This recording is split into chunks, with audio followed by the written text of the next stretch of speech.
అసలు stereo pitch parallel అంటే ఏమిటి? యాంప్లిఫైర్ వెనక ఉన్న స్విచ్లో అసలు పని ఇదే. Hi friends, welcome to KSM pro sounds. ఈ రోజు నేను చెప్పబోయే టాపిక్ ప్రతి డీజే, ప్రతి సౌండ్ సిస్టమ్ ఓనర్ తప్పకుండా తెలుసుకోవాలి. చాలా మంది కొత్త యాంప్లిఫైర్ కొంటారు, వెనక్కి చూస్తే ఒక చిన్న స్విచ్ ఉంటుంది, స్టీరియో బిడ్జ్ ప్యారలల్. చాలా మంది ఏం చేస్తారంటే ఏదో ఒకటి పెట్టేస్తే సౌండ్ వస్తుంది అని అనుకుని మార్చేస్తారు. కానీ ఒక చిన్న తప్పు మీ సౌండ్ సిస్టమ్ పనితీరుని ప్రభావితం చేయొచ్చు. అందుకే ఈ మూడు మోడ్స్ ఏంటో చాలా సింపుల్ గా చూద్దాం. Number 1, stereo mode. ఇది మనం ఎక్కువగా ఉపయోగించే మోడ్. ఇందులో ఛానల్ ఏ వేరు, ఛానల్ బి వేరు. ఉదాహరణకు ఎడమ స్పీకర్ ఒక ఛానల్, కుడి స్పీకర్ ఇంకో ఛానల్. రెండు ఛానల్ స్వతంత్రంగా పనిచేస్తాయి. మీరు సాధారణ డీజే ప్రోగ్రామ్స్, ఫంక్షన్స్, ఈవెంట్స్ లో ఎక్కువగా స్టీరియో మోడ్నే వాడాలి.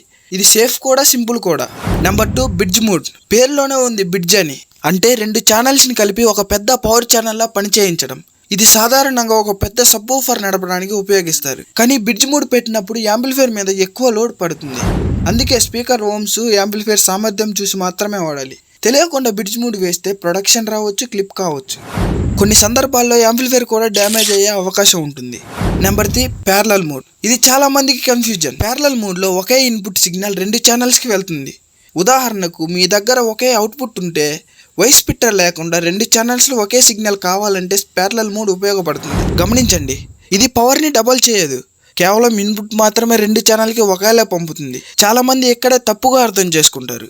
ఏ మోడ్ ఎప్పుడు వాడాలి సింపుల్గా గుర్తుపెట్టుకోండి. స్టీరియో రెండు స్పీకర్లు నార్మల్ యూజ్ చేసినప్పుడు, బిడ్జ్ ఒక పెద్ద సబ్వూఫర్ కోసం స్పెసిఫికేషన్ చూసి మాత్రమే యూజ్ చేయండి. ప్యారలల్ ఒకే ఇన్పుట్ని రెండు ఛానల్కి పంపవలసినప్పుడు. ముఖ్యమైన విషయం, స్విచ్ మార్చే ముందు యాంప్లిఫైర్ ఆఫ్ చేయండి, తర్వాతే మూడ్ మార్చండి. యాంప్లిఫైర్ ఆన్లో ఉంచి మూడ్ మార్చడం మంచిది కాదు. ఈ వీడియో మీకు ఉపయోగపడితే తప్పకుండా ఒక లైక్ చేయండి, మీ ఫ్రెండ్స్తో కూడా షేర్ చేయండి. ఇలాంటి టెక్నికల్ డీజే టిప్స్ కోసం మన కేఎస్ఎం ప్రో సౌండ్స్ యూట్యూబ్ ఛానల్ని సబ్స్క్రైబ్ చేసి బెల్ ఐకాన్ని ప్రెస్ చేయండి. మరొక కొత్త వీడియోతో కలుద్దాం. జై హింద్.